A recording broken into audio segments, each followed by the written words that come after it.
নমস্কার বন্ধুরা, মিঠু অ্যান্ড রিয়া কুকিংয়ে তোমাদের সকলকে স্বাগত জানিয়ে আবারও আজ হাজির হয়েছি একটা নতুন রেসিপি নিয়ে। আজকের রেসিপি হচ্ছে আমড়ার চাটনি। আমরা শেষ পাতে চাটনি খেতে ভালোবাসি না এমন মানুষ কিন্তু খুঁজেই পাওয়া যাবে না। তার জন্য মিঠু অ্যান্ড রিয়া কুকিং আজ তোমাদের সাথে শেয়ার করছে কচি আমড়ার চাটনি। তাহলে চলো বন্ধুরা, দেখে নেওয়া যাক এই কচি আমড়ার চাটনিটা আমরা কিভাবে বানাই। তার জন্য প্রথমেই আমরা এখানে আমড়াটাকে পেড়ে নেব। দেখো গাছের মধ্যে কত সুন্দর আমড়াগুলো হয়েছে। এবার এই আমড়াগুলোকে আমরা পেড়ে নেব। এই আমড়া দিয়ে চাটনি, আচার, ডাল, নানান রকমের রেসিপি হয় কিন্তু। আর এই আমড়াটা বর্ষার দিনেই কিন্তু হয়। আর এই আমড়াটা খেতে দুর্দান্ত লাগে। আজকে তোমাদের সাথে আমরা শেয়ার করছি কচি আমড়ার চাটনি। এই আমড়াগুলোকে দেখো খুব ভালোভাবে আমি অনেকগুলো আমড়া পেড়ে নিয়েছি এই আমড়া দিয়ে নানান রকমের রেসিপি বানানোর জন্য। আমড়াগুলোকে আমি ভালোভাবে ছাড়িয়ে কেটে নিয়েছি, সেটা আর দেখালাম না কারণ আমরা সবাই কাটতে পারি। এবার একটা কড়ার মধ্যে সামান্য একটু তেল দিয়ে দিলাম। তেলের মধ্যে সামান্য একটু সর্ষে আর একটা শুকনো লঙ্কাকে কেটে দিয়ে দিয়েছি। এবার দেখো এখানে বেশ কিছুটা আমড়াকে কেটে ধুয়ে দিয়ে দিলাম আর সামান্য একটু হলুদ গুঁড়ো দিয়ে দিলাম আমড়ার মধ্যে। আর এখানে দিয়ে দেব একটু লবণ, সামান্য, খুব বেশি কিন্তু লবণ এখানে ব্যবহার করবে না। এবার সব কিছু দিয়ে ভালোভাবে এটাকে কষিয়ে নেব। এই রান্নাটা করতে কিন্তু কিছুই উপকরণ লাগে না, সামান্য একটু উপকরণ দিয়ে এটা রান্না করে নিলে এর স্বাদ কিন্তু দারুণ হয়। দেখো কথা বলতে বলতে এখানে আমড়াগুলোকে আমি খুব ভালোভাবে কষিয়ে নিয়েছি। আমড়াগুলো ভালোভাবে কষানো হয়ে গেছে। এবার এখানে দিয়ে দেব জল।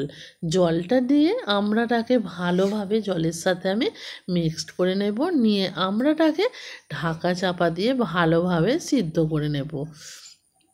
এই আমড়ার চাটনিটা গরম ভাতের সাথে কিন্তু দারুণ লাগে। আর বাঙালি, এমন বাঙালি নেই যে চাটনি ভালোবাসে না, তাই না?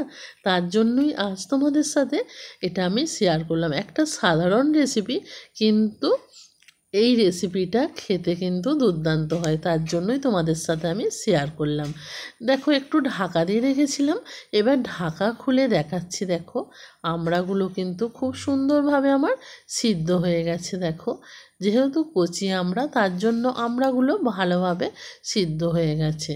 এবার খুন্তি দিয়ে একটু আমি আমড়াগুলোকে ভেঙে ভেঙে দিচ্ছি। আর এখানে দেখো দিয়ে দিচ্ছি আমি চিনি। এখানে কিন্তু বেশ কিছুটা আমি চিনি দিয়ে দিলাম।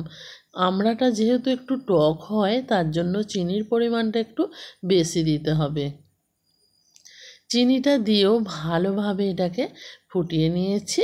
এবার গ্যাসের ফ্লেমটা অফ করে দিয়েছি। দিয়ে একটা চামচ দিয়ে আমড়াগুলোকে আমি ভেঙে ভেঙে দেব। এর ফলে এই আমড়াগুলো একটু ভাঙা ভাঙা হলে চাটনিটা কিন্তু মাখো মাখো হবে আর এই চাটনিটা খেতেও ভালো লাগবে। আমড়াগুলো যদি গোটা গোটা থাকে তাহলে দেখবে আমড়াটা টক টক হবে আর খেতেও অতটা ভালো লাগবে না। তার জন্য আমড়াগুলোকে আমি ভেঙে ভেঙে দিচ্ছি। এই চাটনিটা এতটা সুন্দর হয়, আমি যখন এডিট করছি না তখনও কিন্তু এই চাটনিটা আমার খেতে খুব ইচ্ছা করছিল।